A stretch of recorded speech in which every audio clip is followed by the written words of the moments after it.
What up, everyone? How's it going? Welcome to another live episode. And this week we have an amazing guest, and I'm super honored to have him on the show. We have Dr. Jim Yeganegi. Did I say that right, man? How do I say You're your last close. name? You're close. Yeganegi. Yeganegi. Man, I would have never Yeganegi. got that. Yeganegi. I always called you, I just called you Jim this whole time, man. Jim, Yeah. welcome to the show, my man. Thank you for having me. Looking forward to it.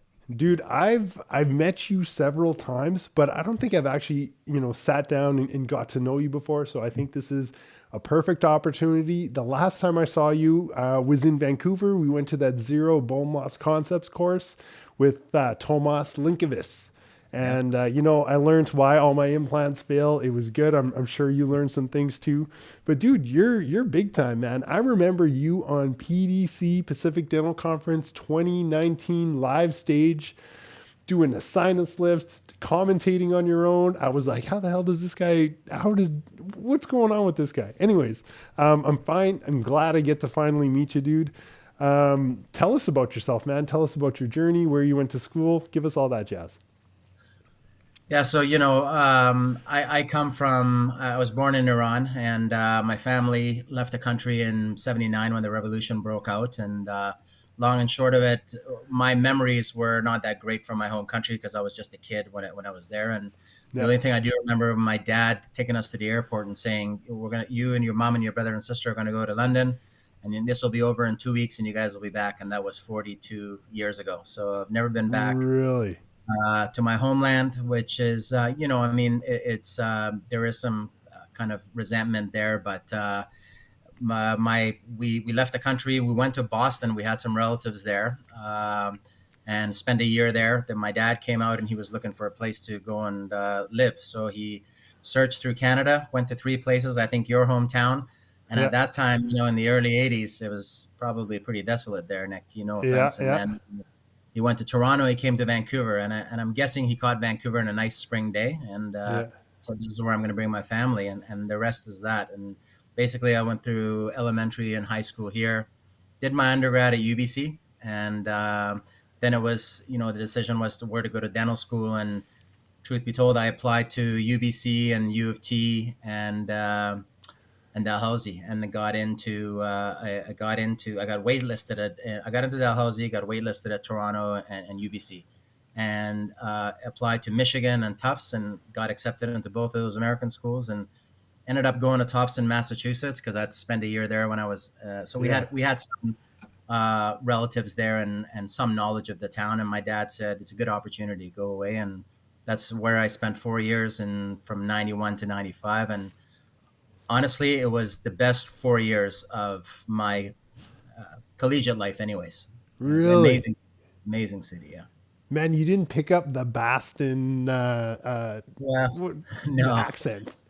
no. And the funny thing is, when I got there, my class, growing up in Vancouver in the early, I mean, I'll put it in perspective. In the early '80s, Vancouver is not what it is now because Of there wasn't course. 50,000 Iranians running around like they are now. There was only a handful of us, right? So all my Yeah. friends were Canadian, and I didn't have the Persian accent, if you will. Yeah. Then I get to dental school, and there's 20 Iranian kids, and they're all like, "Why don't you have an accent? Are you sure you're Persian?" And I'm like, "Yeah, well, anyway."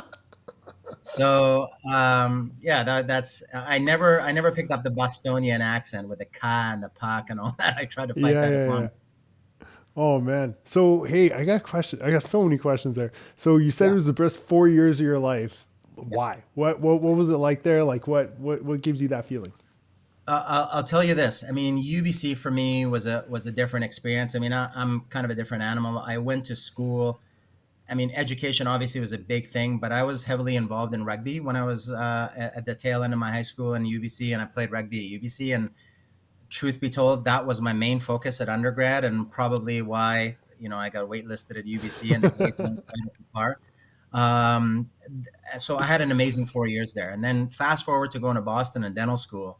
I mean, Boston is a collegiate town, and you Yeah. got about 100, 200,000 college kids in an X square kilometer radius, right? And Yeah. there's a lot of history there, a good vibe there. I mean, you're too young to remember this. You're too young to remember this, but it was the grunge era in the early '90s, and Yeah. They used to have these concerts at the half shell by the river there, and it was an amazing time. Plus, it's, as you know now, it's a great sports town. So you got a good education. You got a lot of the culture in Boston as well, and like I said, it was an amazing 4 years there. Really, really was.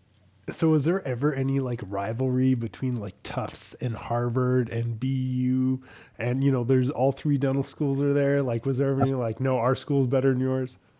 Yeah, of course. So you always got the complex thinking you're the better and your school is better. So our teachers used to tell us, our professors used to be, well, Harvard, they don't produce good clinicians because these are just the brainiacs and they're the ones who come up with the materials you guys use, right? Right, right, So right, the surgical equipment, the bonding agents, you're too dumb to come up with that stuff. The guys down the road from Boston are going to come up with that, but right. you'll master how to use this stuff. And then BU was kind of at the bottom of the totem pole. So, Yeah. it's the same slandering other schools, right? But it was, Dude, I got into BU. That was like my lowest. If I can't get in anywhere else, I'm going to BU. And I remember going for the interview and going to Boston. I'm like, man, this town is wicked. I need to go to school here. And then I didn't even look at tuition. And then I looked at tuition, 100K American a year. And that was like back when we had like a 65-cent dollar, right? So, yeah. so my dad, I'm like, Dad, and like we grew up poor, right?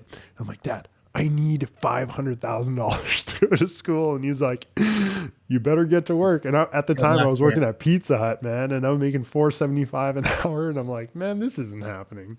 And so, yeah, I studied a little harder, but no, I hear what you're saying. Like I've heard nothing but awesome things about Boston. Did you turn into like a Red Sox fan, a Celtics fan, all that kind of stuff? So a couple of things on a tuition thing that you touch up on. I mean, I went to school from 91 to 94, and Yeah. our tuition was 17,000 a year, right? So I mean, put it Yeah. in perspective. It's still a lot of money, but it's Totally. 17,000. It's not 50,000 or whatever it is now. Yeah. So it was manageable, and when we got there in 90 and 91, of course we went to Fenway to watch some of the Sox games, and Yeah. those are the years. I think those are the years, if I'm not mistaken, one or both years is when the Blue Jays won the World Series. That's right. So Yeah. we got Yeah. to see the Blue Jays play as well. And I wasn't a big baseball guy growing up, but just the novelty of going to Fenway and the Green Monster, and then seeing the Canadian team there, it was pretty cool.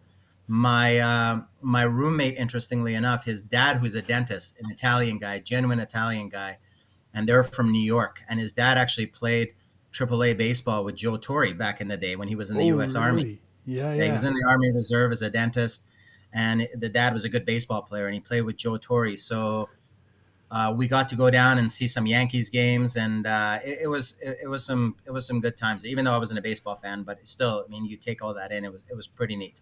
It was pretty Yeah. cool. Dude, that's awesome, man. And sorry, go ahead.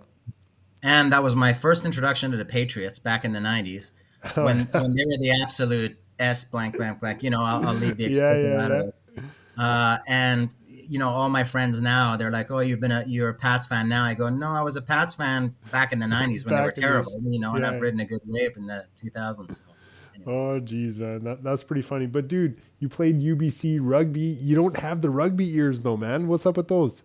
Nick, you have a good look, man. Oh, These are shit, you do. look at those cauliflowers, and then look at the schnoz right here. Right, Yeah. Yeah. Yeah. that thing's been See, punched out a couple of times. I was just gonna say you got the rugby jaw. All those guys have like straight jaws. Yeah, man. What causes the cauliflower ear amongst all the rugby players? So where I played is right in the middle of the scrum, which is the front where all the crazies bang their heads together. Yeah, And interestingly enough, the position I played is called hooker. I mean, if you're a rugby guy, you know that. yeah. So your head is getting tight between the two other guys. So you get abrasions, and then you get filled up with blood. If you don't get the blood drained, it becomes a callus, right? And it just scars over time. Oh, Wrestlers get it because they're in those things and they're yeah. rubbing each other all the time, right? So I used to, in my younger vein days, and I don't know why I'd ever be vain, but in my younger vein days, there was a vet on our team, and he used to aspirate the blood out of there to try and keep the swelling down for the next weekend. But Really? yeah, after a while, it just got. I just said to hell with it, and then it just basically just calcifies over, and it's just a Yeah. Now it's just a badge nasty. of honor, and it shows your days of being a badass. something like that. Yeah, that's what. Yeah. Let's go with that one. That's what I told my wife, anyways. I love it, man. So, Jim, you finished dental school in Boston, in Boston. You had a great Awesome. time, and you decided to move back to Vancouver. I did, and again, it was a tough decision because I always, even at an early, at that early age, I thought I might want to try and get into surgery, and kind of looked at applying for oral surgery. Had these discussions with my dad, but I'd really missed my family, and honestly, this is going to sound weird, but rugby drew me back. I had some aspirations of doing some things to rugby, so I came back and followed through with that and was able to do my Canadian boards and do dentistry at the same time. So, it kind of panned out the way it did, but I don't have any regrets. Yeah. And so you came back to Vancouver. Were you an associate? Did you buy an office right away? What was the landscape like back then? Yeah, I don't know what your training was like, but I think most dentists in my era will tell you that we didn't get any kind of business training or guidance. True. That basically one of our teachers said, you got one of two choices. You go out and you go work for somebody that's experienced, pick up your hand skills, how to talk to somebody, pick up your speed. That's what we'd recommend doing, or go to a remote area and set up your own practice, right? I mean, that was the business advice that we got. So Right. coming back to Vancouver, at that time it was 95, so I had to take my Canadian boards, and there was 5 modules, I think, and they offered it during certain times of the year. So I was doing a labor job that I was doing every summer when I was coming back, which is moving furniture for a friend of mine. And passed once I passed the boards, then started looking for work, and I actually found a gentleman who just lost his associate, and at that time jobs were scarce in Vancouver. Yeah. I think most of your older demographic, like my age, will know that going back to the mid '90s, there obviously weren't as many practices, more as many dentists retiring or associateship positions. So this guy called me, Arthur Ross, God bless him. He said, "Come on in. I'm looking for an associate."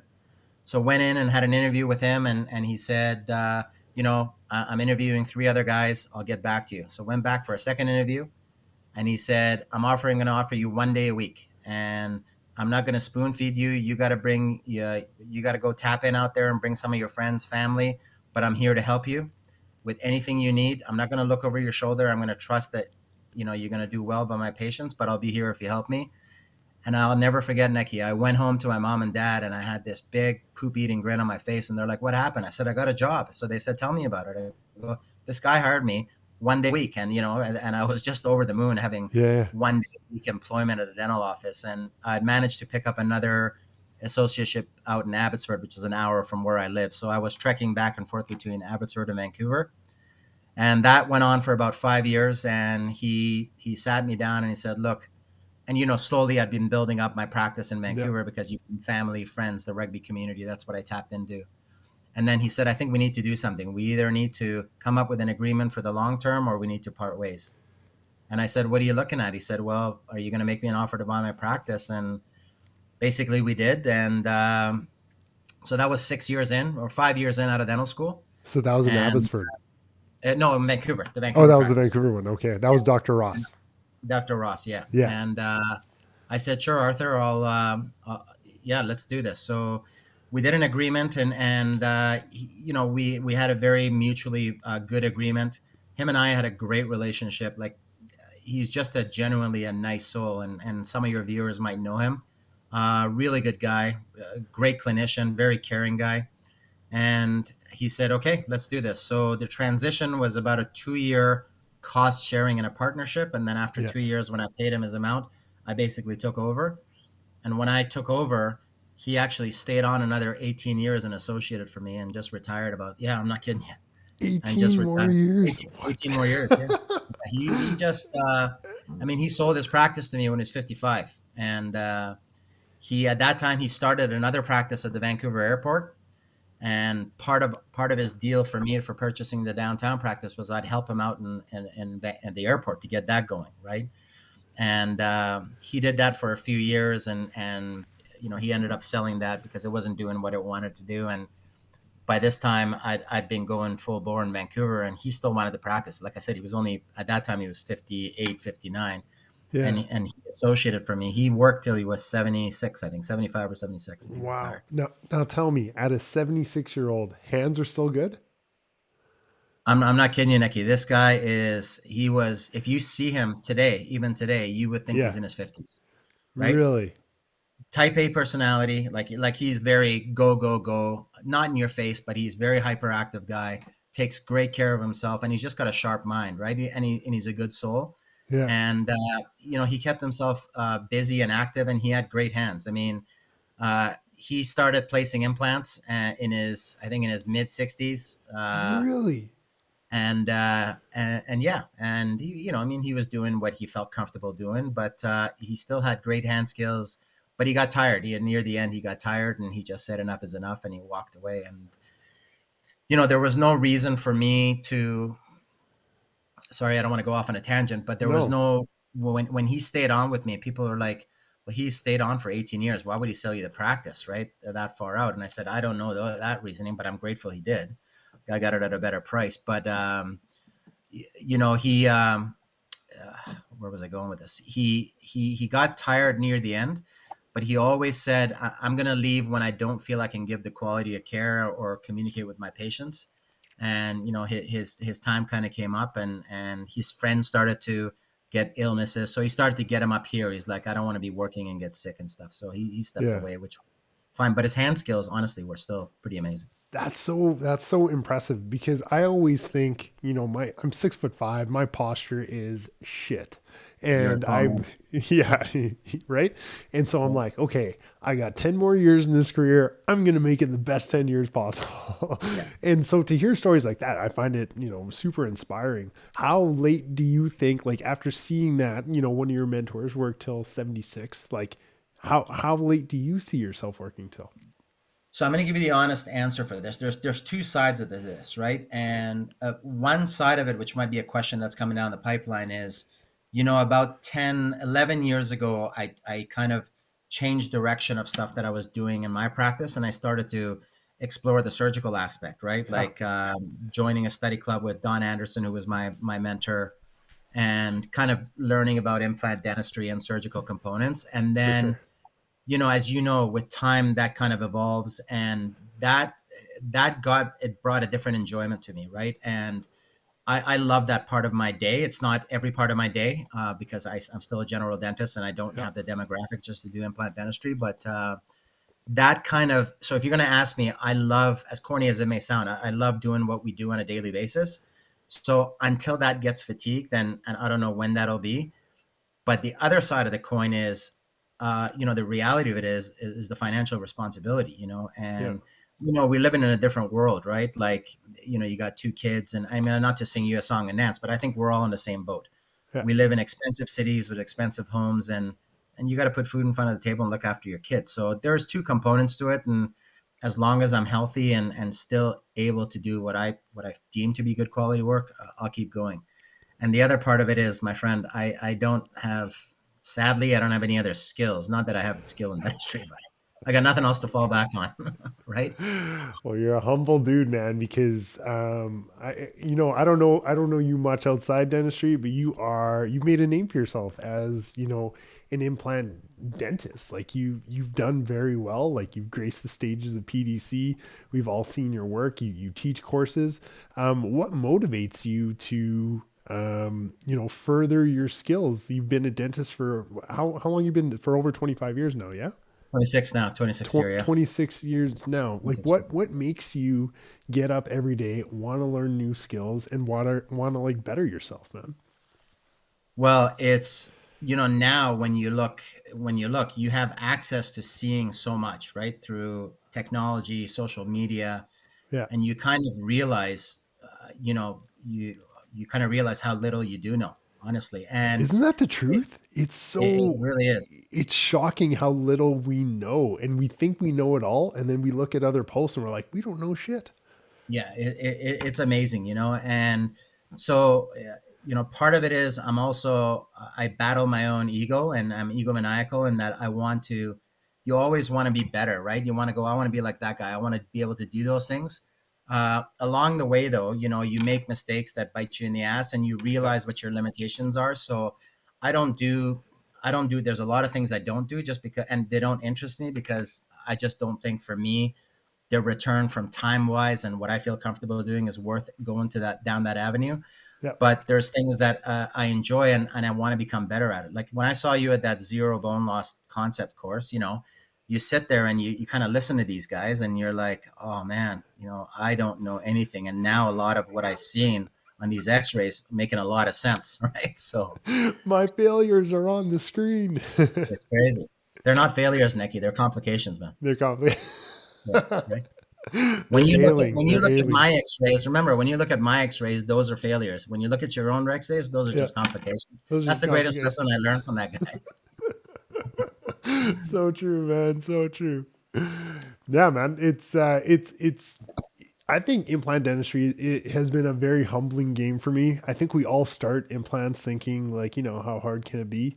And then you learn, not with your first couple years, not with your first couple implants, but you learn 5 to 7 years later when you start to notice lack of attached gingiva, when you start to notice purulent exudate coming out, when you start to notice prosthetic failures, screw loosening, crown fractures, you name it, prosthetic complications. Like it really takes you down the hill. And I think that's when the ego disappears, because Yeah, then you realize what everyone has been saying is now coming to light. for sure. And for me, that was a hard pill to swallow. For you too? Yeah, absolutely. I still get gutted. You see stuff that Yeah. you've put in the mouth, and I mean, these people spend a lot of time and spend a lot of money, and you know that because the first thing they ask is how much is it going to How cost much me. cost? Oh, Yeah. you- for a single tooth, I can go do this and do that with it, right? So that right there puts a big responsibility on us. And Yeah. when you see that fail or the patient have issues and not be happy, I mean, it's gutting. And some people might be able to brush it off. I don't. I struggle with that, and I Yeah. kind of try and figure out, okay, what the hell went wrong here. And a lot of times or sometimes you don't know what went wrong. You try and find excuses. But this is again what humbles you. You go and learn, and you continue to learn and figure out things that you don't know, and you're making up BS excuses for are just that, right? And a lot Totally, of people. man. Yeah. I agree with that too. I think because, you know, physicians, medical doctors, they don't physically get paid for their services like we do. It totally changes the realm of the expectation that's involved. I find now I spend more time talking patients out of treatment than I'd spend talking patients into treatment like I used to, especially on full mouth cases. You see lots of bone, you're like, man, we need to do this, this, and this now. And then you take a step back and you're like, but this can happen and this can Right. happen and this can happen. And unless you understand that, we're not getting married and I'm not doing your treatment for you. Absolutely. You know what? I can't. I'm so glad you just touched this on this thing with doing the medical dental comparison, Yeah.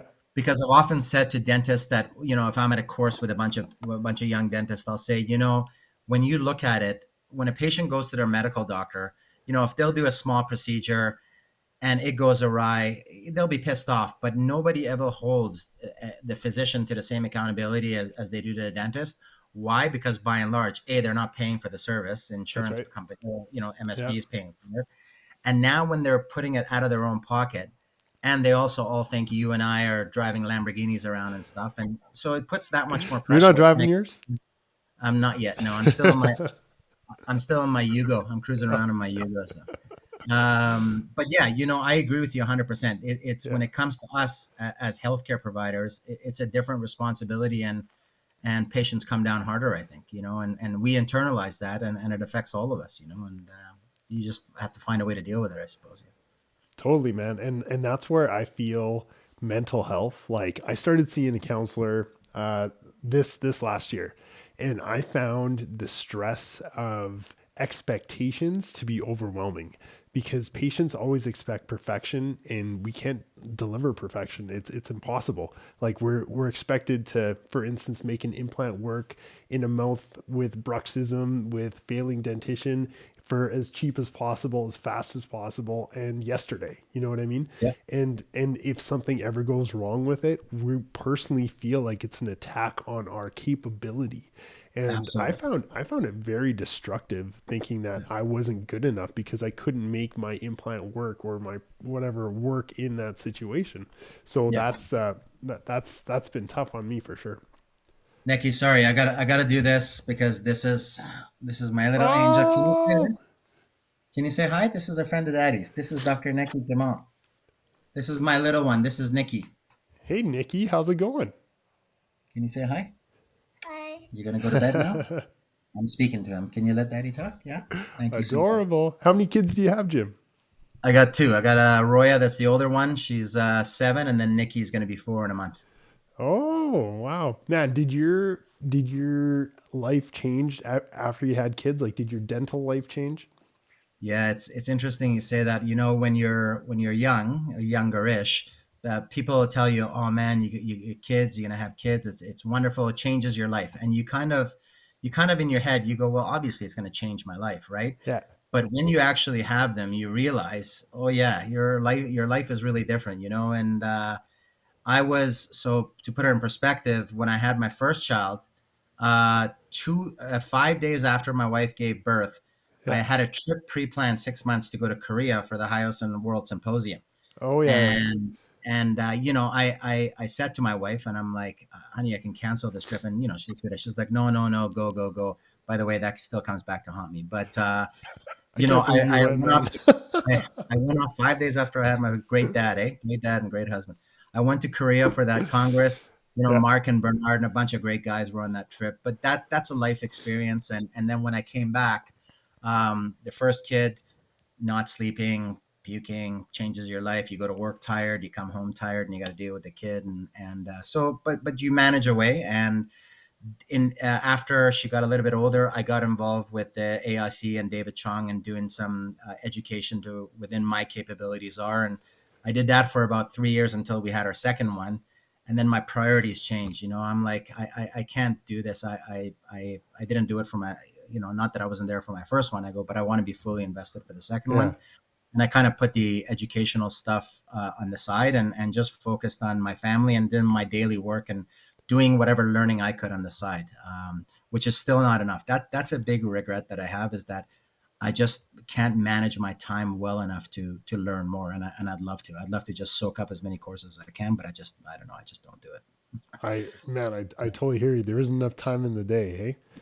So, Too busy watching the Housewives of Orange County on my downtime, so I can't. dude, you should be watching The Ultimatum on Netflix. That's where Okay. it's at right now. All right. Man, so how do you decide what courses? Okay, so like, how do you decide what courses to take? But also, if you were gonna do it again, what courses would you have taken earlier in your career? I think like the way I did it, Neki, there weren't, and what I might be completely wrong, but I mean, I recall like 10, 11 years ago when I started this, there weren't as many courses as there are now, right? Or there weren't Totally. online access to these courses. No. Yeah. So the advice I got was from a local dentist who I knew through rugby, and he said, "Look, I'm part of this study club. You should get into implant dentistry if you like surgery. Our Yeah. mentor is Don Anderson, and he's a diplomate of the ABOI, and he's a great mentor. Blah blah blah." So I joined the study club, and I was a part of that for 3 4 years, and it was very structured. So he would do 3 hours of lecturing. We do live surgery. So that was kind of my introduction to it, Yeah. and but I don't. There isn't as much of that. I mean, now I see that the Bites Group and some of these other organizations doing the basics, but I think that's the most important thing. It's so cliche to say, okay, people go take a weekend course and then they go and stick implants in, but that does happen, and that's not the way to go because Totally. you could get led down the wrong path. I think to get involved in a comprehensive introductory structure, learning the basics, right, from start to finish. And I always emphasize to doctors that I work with, yes, guided surgery is great, but you got to be able to put a blade in your hand when that guide doesn't fit and lay a flap. You can't do everything flapless. Everything's not going to go in perfect, like the reps are telling you, because that's their job, right? So Yeah. learn the basics, learn the principles, and then evolve as science and technology is evolving. And as far as picking courses, again, you look at your big weaknesses, which are many, but you can't try and pick out how you want to evolve. So my demographic, I don't have a lot of patients that are, I'm in the middle of Vancouver with in a fairly, in a different demographic. I don't have a lot of edentulous patients. Right. So I've done a lot of single, maybe multi-unit crown and bridge Yeah. implant restorative. but not a lot of full mouth. But you get that one or two through your door, and it's like everything else. Now their friends start coming in, right? Yeah. And now it's shit. I better start learning how to figure this thing out instead of telling people teeth in a day concept or all on X concept. So you start to think where you might want to take your practice and what the need is, and kind of try and target some of those courses that are around. So what kind of courses are you searching for right now at this stage in your career? So I'm gonna be 100% honest with you, and I said to this to you at the PDC, and I'm shameful, and I'm ashamed of this, that I want to do your extraction courses, your third molar. I mean, that's no, I'm Come not on, not man. I'm not shitting you. There is I think to get more of the full mouth reconstruction kind of stuff with the digital workflow, how to set these things up and long-term success and all that kind of Yeah. stuff. I think that's, and soft tissue. I should tell you, I think probably soft tissue would be the number one thing, right? Jim, man, this is what we're gonna do, me and you, because I need to improve my soft tissue game too. I'm getting good with free gingival grafts. I need to improve my connective tissue grafting. Me and you are going to Brazil, man. Brazil. Brazil, 1 week. There's so many Yeah. courses. We can go to Ricardo Kern's course, 1 week, live patient. Man, me and you, let's go, buddy. Are we going to come back with some Brazilian butt cheeks? Of course, that's how it's gonna work. Yeah. You know, Done. done, and a couple of Yeah. Caprinas in our hand. No, I There you totally go. agree, man. I need to improve my soft tissue game too. Another thing, if I was going to do it again, what I wish I would have spent more time on is cosmetics, like veneers and all that. I've never done a veneer in my life. I don't. It scares the crap out of me. And the more cases I see on Instagram, the more prep designs and cementation. I'm like, man, this is just too much. You Yeah. need to do like a full head dive in before you just, slap on some veneers because they're never going to look the way you want them to. Yeah, you touched up on that one. I mean, I got bit in the butt hard with veneers, and again, I did it on a friend of mine, which Oh, God. and he's still a good friend of mine. But Yeah. again, this is where you dive in thinking, oh, it's just you do some minimal prep reductions, throw some veneers on there, and this guy's occlusion was destructive. Yeah. So guess what I was doing every week? Jim, one of my veneers popped off. Oh, is this supposed to be happening? Well, let me put you in a night guard. That wasn't solving anything. So again, another one of those very humbling things, right? And I would agree. I'd head down that cosmetic avenue as well. But honestly, Nekky, for me, there is so much more in implant dentistry and surgical components that I want to learn, Yeah. and soft tissue. Like you see what some of these periodontists do with Ooh, soft tissue manipulation. I mean, I don't want to. I'm not going to ever be a periodontist, but I want to try and strive to have some of that ability in my own practice, right? absolutely. But like, man, you don't even need to be search out for those like beautiful cosmetic soft tissue cases. There's so many cases in our own practice on previous Sure. implants that we've done. In order to save that implant, it needs a connective tissue graft or it needs a free gingival graft. We need to 100%. pump out the tissue. But I sometimes am so scared to do anything around an implant because I feel like it's not like a tooth. You know what I mean? Like, can I Yeah. just, if there's threads exposed, can I do a free gingival graft? And I've been trying those, and praying that those complications turn into future successes, right? And so just trying to save your butt.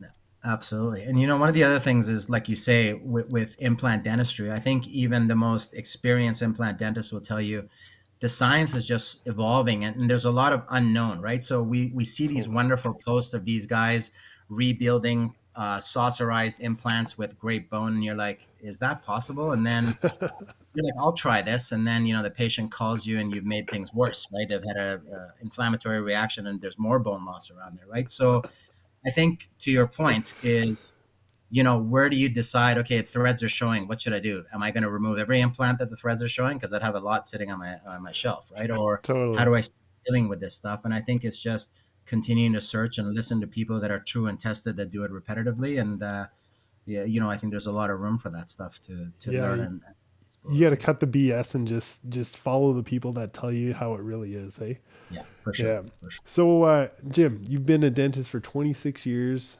Teach us, man. How do you deal with failures? Uh, Again, as corny as it sounds, honesty, right? I mean, you tell. I think the first thing to realize is if you don't have failures, then you're either blind to what you're doing or you're not doing enough of something, right? I mean, So true. anybody who tells me they've never broken an endo file, never had a sensitive occlusal composite, that might be one of the hardest restorations actually, is doing an occlusal composite, right?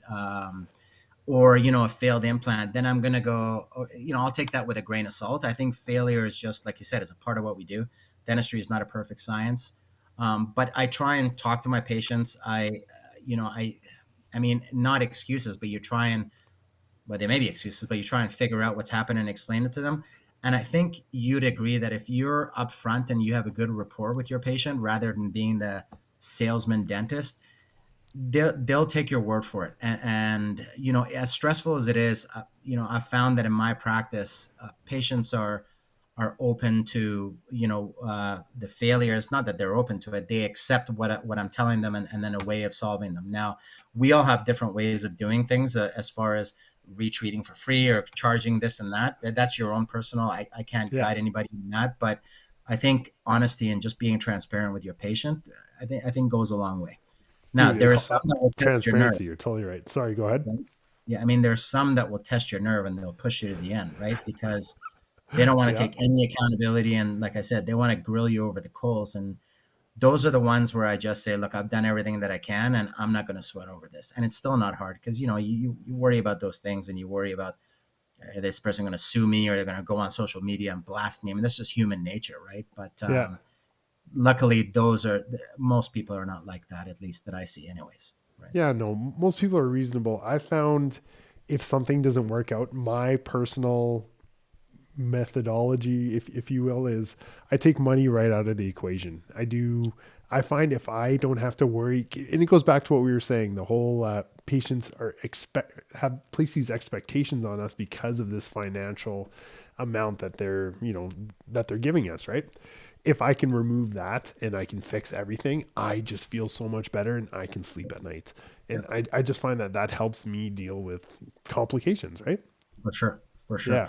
I think one thing I'll share with you is, and again, this came from Don Anderson, who was Yeah. my mentor. And I remember when we were doing the study club and he was asking us what our motivations were. He's like, I know it sounds really sexy to have implants and they're big money makers, but he said, take these words from me. He goes, the hobby of implant dentistry can be very costly to your dental practice. And at first you kind of go, what's he talking about? Right. Yeah. And he said, if you're not fully vested in this, right, like willing to learn and understand, it's going to cost you a shitload of money. And Yeah.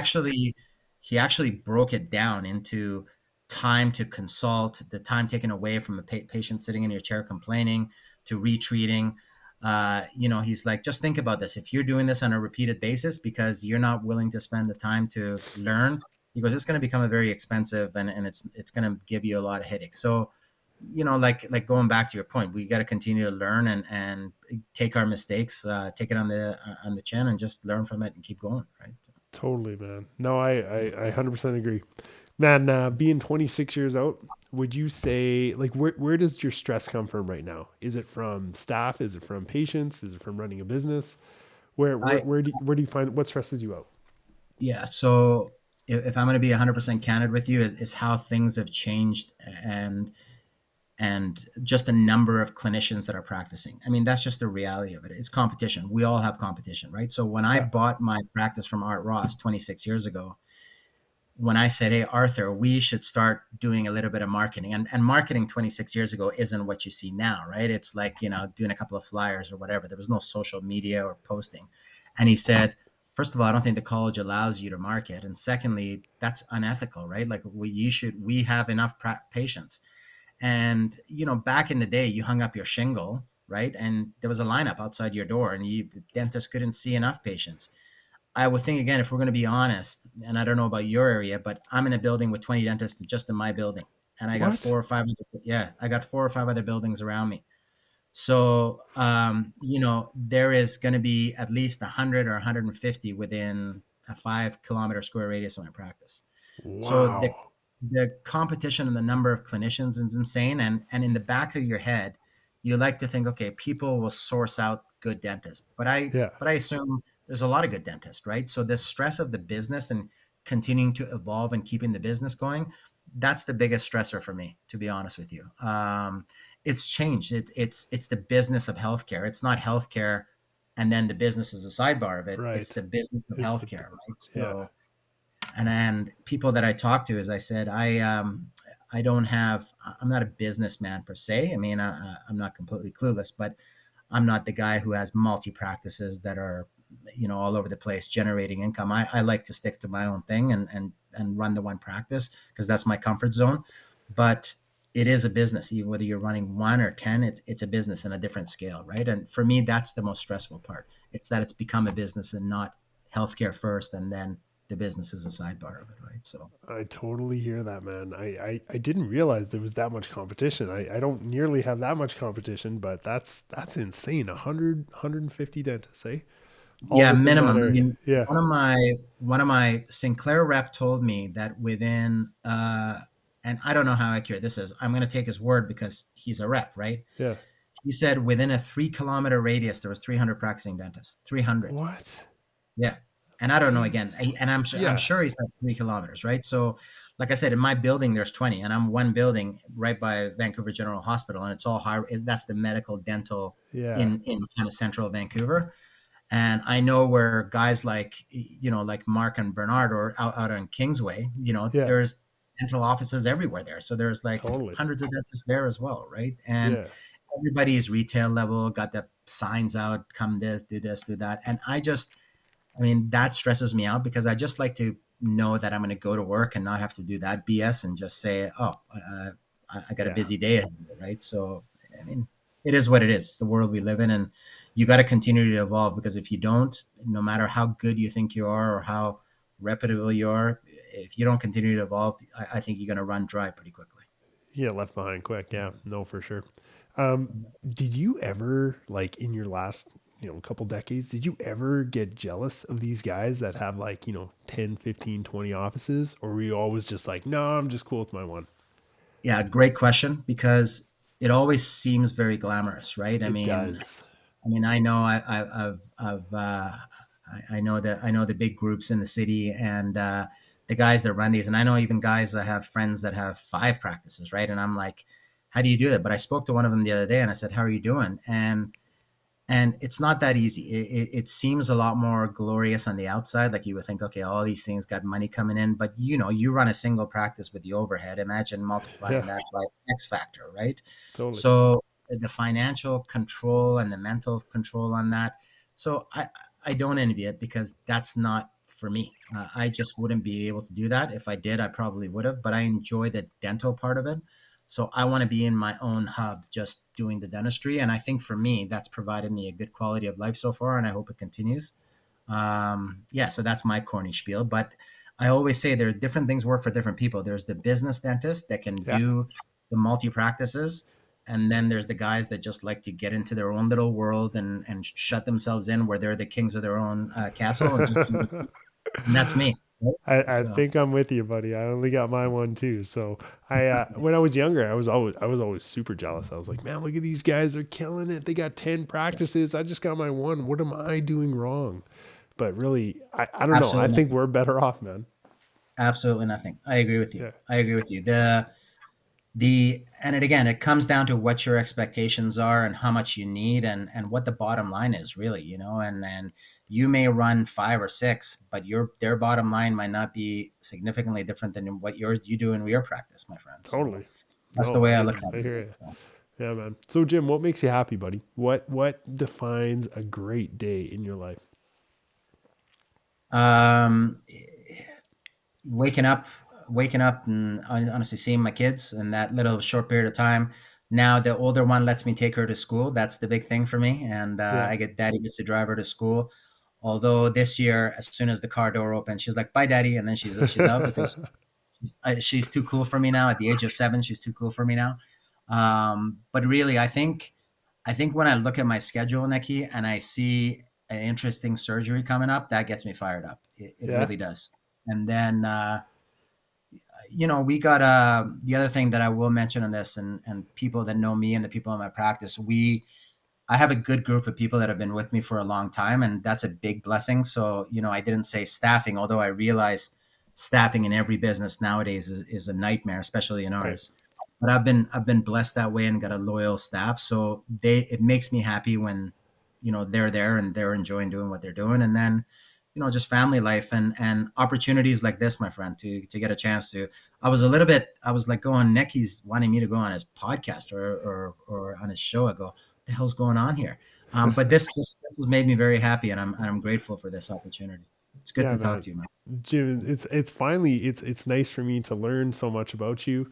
I can't wait to meet you in person again and catch up. And honestly, man, thank you so much for coming on the show. I'm sure we all learned. Whoever's watching learned a lot from you. And man, I'm humbled to have a guy like you in our profession, man. So you're a I good dude. always I got a lot of admiration for you, the way you do things and the way you give back, honestly. So when I see and know some of the stuff you do, that it's truly amazing for a young guy. And we're lucky to have you in the profession and as a friend, as a colleague. And I look forward to when you're in Vancouver, we'll grab a beer and have real person to person chat. Attaboy, buddy. All Attaboy. right. We'll see you guys next week. Thanks so much for coming on, Jim. See you later, Nikki, guys. I'm sizing up for those Brazilian ass cheeks. All right. Get that thing Yeah. sorted out. All right. It's coming, buddy. See you, See buddy. you, bud. See Take you, care. buddy. Thanks, Nick. See you guys.